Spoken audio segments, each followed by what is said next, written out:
السلام علیکم دوستو، میں ہوں علی جاوید نقوی۔ امریکہ نے پاکستان میں ایران کے سفیر رضا امیری مقدم کو انتہائی مطلوب افراد کی فہرست میں شامل کر دیا۔ اب سوال یہ کہ کیا امریکہ رضا امیری کے خلاف کوئی قدم اٹھا سکتا ہے؟ کیا پاکستان پر دباؤ ڈالا جا رہا ہے کہ رضا امیری کو گرفتار کر کے امریکہ کے حوالے کیا جائے، یا امریکہ براہ راست ایبٹ آباد آپریشن کی طرح کوئی کارروائی کر سکتا ہے، یا کرائے کے قاتلوں ایف بی آئی کے ذریعے انہیں قتل کرایا جا سکتا ہے؟ ایف بی آئی کی جانب سے ان پر الزام عائد کیا گیا ہے کہ وہ اور دیگر دو ایرانی شخصیات تقی دانشور اور غلام حسین مارچ 2007 میں ریٹائرڈ امریکی اسپیشل ایجنٹ رابرٹ اے بوب لیونسن کے اغوا میں ملوث ہیں۔ ریٹائرڈ اسپیشل ایجنٹ 9 مارچ 2007 کو ایران کے جزیرہ کیش سے لاپتہ ہوا۔ ایف بی آئی نے ان تینوں افراد کے پوسٹرز بھی جاری کیے ہیں۔ ایف بی آئی کا کہنا ہے کہ ریٹائرڈ اسپیشل ایجنٹ بوب کی لوکیشن اور بازیابی کے حوالے سے اطلاع دینے پر $5 کروڑ انعام کی پیشکش اب بھی برقرار ہے۔ معلوم نہیں وہ زندہ یا مردہ۔ رضا امیری مقدم نے جولائی 2023 میں پاکستان میں بطور ایرانی سفیر اپنے عہدے کا چارج سنبھالا تھا۔ ایرانی سفیر کو انہیں انتہائی مطلوب افراد کی فہرست میں شامل کرنے کے بعد پاکستان نے واضح کیا ہے کہ انہیں کسی صورت گرفتار نہیں کیا جائے گا۔ امریکہ کو مطلوب فہرست میں نام ہونے کے باوجود رضا امیری کو سفارتی مراعات اور استثناء حاصل ہے۔ رضا امیری نے، ہم سب جانتے ہیں، پاکستان اور ایران کے درمیان تعلقات کو فروغ دینے میں اہم کردار ادا کیا ہے۔ انہیں ایک سفیر کی حیثیت سے وہ تمام مراعات، استثناء اور عزت حاصل ہے جو کسی بھی دوست ہمسایہ ملک کے سفیر کو فراہم کی جاتی ہے۔ یہ ہماری حکومت کا، دفتر خارجہ کا موقف تھا۔ اب ایسا لگتا ہے کہ صدر ٹرمپ کی انتظامیہ کوشش کر رہی ہے کہ پاکستان کے اس کے دوست اور ہمسایہ ممالک، خاص کر چین اور ایران کے ساتھ تعلقات خراب کیے جائیں۔ ایران پر اسرائیلی جارحیت کے خلاف پاکستان نے غیر مشروط طور پر ایران کی حمایت کی، جس کا ایرانی صدر اور ایرانی پارلیمنٹ نے بھی شکریہ ادا کیا۔ امریکہ اور مغربی ممالک کی کوشش ہے کہ پاکستان میں چینی منصوبوں، جن میں سی پیک کو بند کر دیا جائے۔ آپ جانتے ہیں بہت سے منصوبے یہاں شروع ہوئے چین کے، اور چین کو ہم تجارتی راہداری فراہم نہ کریں، نہ گوادر میں پورٹ میں اس کو کوئی سہولت دیں۔ دوسری طرف امریکہ اور نیٹو روس کے خلاف اقدامات میں اضافہ کر رہے ہیں۔ یوکرین کو اسلحہ کی فراہمی بڑھا دی گئی ہے۔ امریکی تحقیقی ویب سائٹ، یہ CIA پلانٹیڈی ویب سائٹ ہے، وال اسٹریٹ جرنل، اس نے الزام لگایا کہ ایران برطانیہ، فرانس اور جرمنی کے خلاف حملوں کی تیاری کر رہا ہے۔ ایران نے ایٹمی سرگرمیاں تیز کر دی ہیں۔ ایک رپورٹ کے مطابق کئی یورپی ممالک ایران کی بڑھتی ہوئی طاقت سے ڈرتے ہیں، خوفزدہ ہیں۔ انہیں پریشانی ہے کہ ایران اسرائیل کی حمایت کرنے پر انہیں نشانہ بنا سکتا ہے۔ یہ حقیقت ہے کہ ایران اب موز خلیجی طاقت نہیں رہا، بلکہ اس کے اثرات یورپ کی سرحدوں تک پہنچ چکے ہیں، چاہے وہ جنگی ٹیکنالوجی کی صورت میں ہو یا اس کے منظم نیٹ ورکس کی شکل میں۔ ایران کا اپنے دشمنوں کو پیغام واضح ہے، اگر دباؤ ڈالا گیا یا ایران کے خلاف کوئی اقدام اٹھایا گیا تو جواب اور رد عمل شدید ہوگا۔ سوال یہ کہ یورپ اس وقت دباؤ میں آئے گا یا تہران کے بڑھتے ہوئے خطرے کا مقابلہ کرے گا؟ اسرائیل کو اپنے میزائلوں کی طاقت سے بھاری نقصان پہنچا کر ایران کے حوصلے بلند ہیں۔ ظاہر ہے وہ فاتح تھا اس جنگ کا۔ ایران نے اپنے داخلی مسائل پر قابو پا لیا۔ ایران مخالف مغربی تجزیہ نگاروں کے مطابق وقت تیزی سے گزر رہا ہے اور خطرہ اب دروازے پر دستک دے رہا ہے۔ ایران پر اسرائیلی اور امریکی حملے کی حمایت کے باعث ایران نے بعض ملکوں پر ریڈ لائن لگا دی ہے، جن پر وہ اعتماد کرنے کے لیے تیار نہیں۔ ان میں ہمارا ایک دشمن ملک بھارت بھی شامل ہے، جو ایران سے دوستی کے دعوے تو بہت کرتا تھا، لیکن اسرائیل نے ایران پر حملہ کیا تو بھارت نے اسرائیل کی حمایت کی۔ اب دوسری طرف امریکی صدر ڈونلڈ ٹرمپ وہ دنیا میں جنگیں بند کرانے کا کریڈٹ لے رہے ہیں، اور ان کی یہ خواہش بھی ہے کہ انہیں امن کا نوبل انعام بھی دیا جائے۔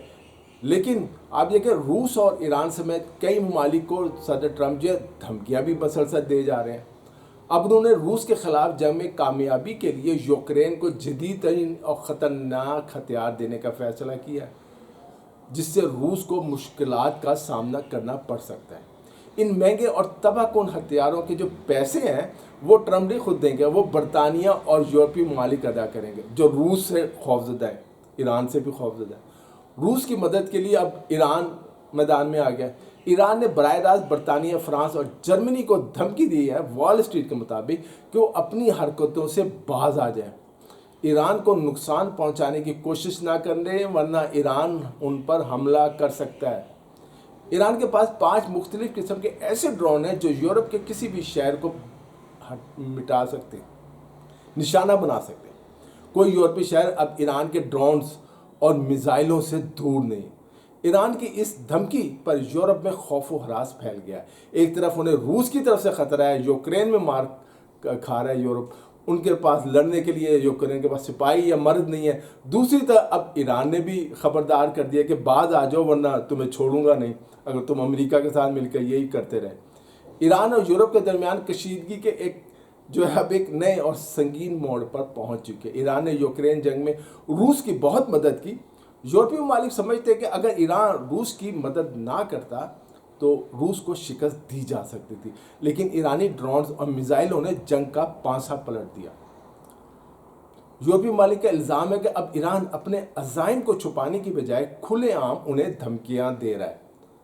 12 جولائی 2025 یعنی چند دن پہلے کی بات ہے، ایران کے سپریم لیڈر کی خارجہ پالیسی کے جو مشیر ہیں جواد لاریجانی، انہوں نے یہ کہہ کر تہلکہ مچا دیا کہ یورپی اور مغربی باشندے اب آرام سے نہیں گھوم سکیں گے اور کسی بھی یورپی شہر پر 5 ایرانی ڈرون حملہ کر سکتے ہیں، یعنی اب پورا یورپ جو ہے ایران کے نشانے پر ہے۔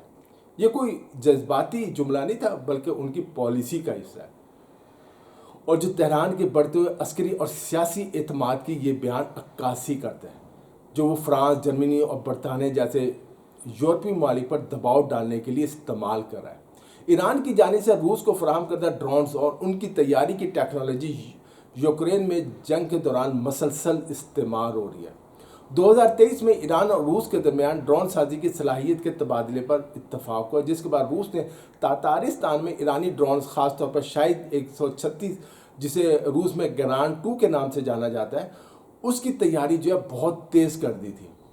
ایک رپورٹ کے مطابق 2025 کے آخر تک روس 6000 ایسے ڈرون تیار کرے گا جن سے یوکرینی شہروں پر حملے کیے جائیں گے۔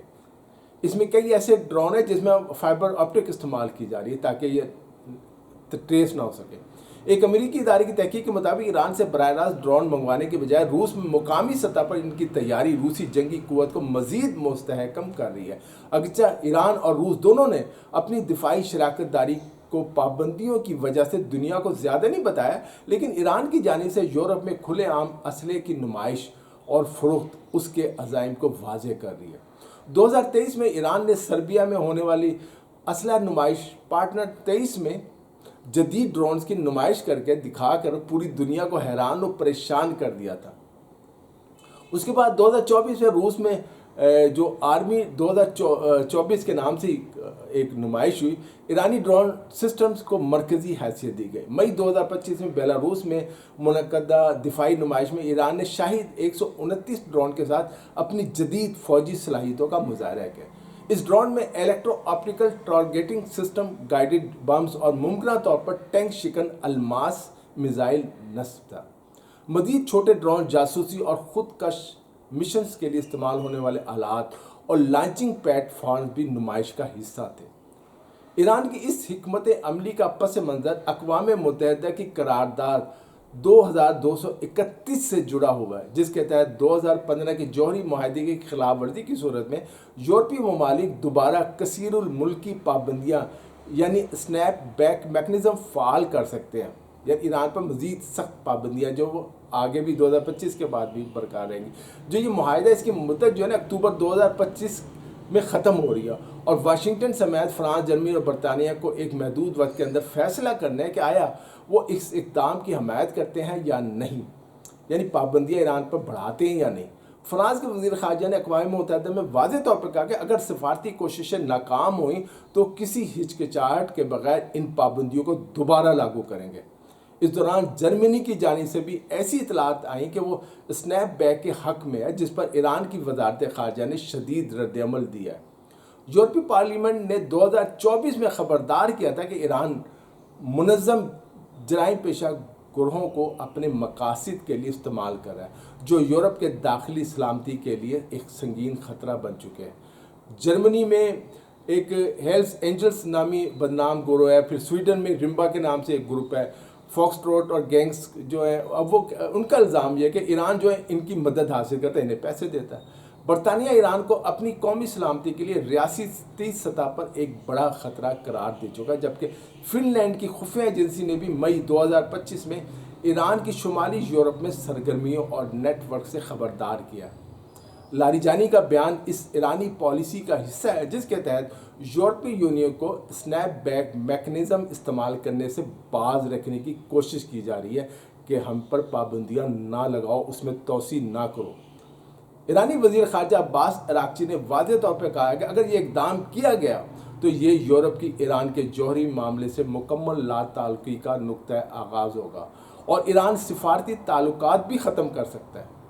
ایران کے سرکاری اخبار کیہان نے بھی اعلان کیا کہ اگر سنیپ بیک کی کارروائی کی گئی تو ایران جوہری عدم پھیلاؤ کے معاہدے NPT سے بھی نکل سکتا ہے، جس کے تحت جوہری ہتھیاروں کی تیاری پر پابندی عائد ہے، لیکن پرامن ایٹمی ٹیکنالوجی کی اجازت دی جاتی ہے۔ دوستو، اس ویڈیو میں اتنا ہی۔ علی جاوید نقوی کو اجازت دیجیے، اپنا خیال رکھیے گا، خدا حافظ۔